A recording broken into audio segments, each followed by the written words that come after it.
अस्सलाम वालेकुम वरहमतुल्लाहि वबरकातुहू। रसूल अल्लाह सल्लल्लाहु अलैहि वसल्लम ने इरशाद फरमाया, जो शख्स पाबंदी से इस्तग़फ़ार करता है, अल्लाह ताला इसके लिए हर तंगी से निकलने का रास्ता बना देते हैं। रसूल अल्लाह सल्लल्लाहु अलैहि वसल्लम ने इरशाद फरमाया, अल्लाह ने तुम पर माँ की नाफरमानी हराम कर दी है और वालिदैन के हकूक़ ना देना और नाहक इनसे मुतालबात करना भी हराम करार दिया है। हज़रत अली ने फरमाया, मेहनत का फल और मसले का हल रब देगा, ये मत सोचो कब देगा, जब देगा, बेहिसाब देगा। हज़रत अली ने फरमाया, जब लोग गुस्से में हों तो इनकी बात गौर से सुना करो, क्योंकि असल हकीकत तब सामने आती है।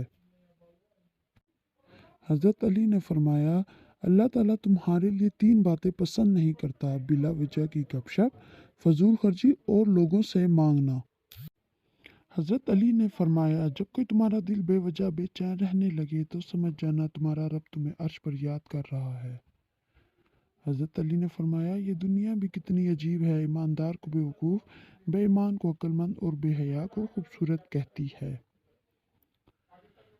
हज़रत अली ने फरमाया, हर उस चीज़ को तोड़ दो जिसको इंसान ने बनाया है, लेकिन इंसान का दिल कभी मत तोड़ना जिसको अल्लाह ने बनाया है।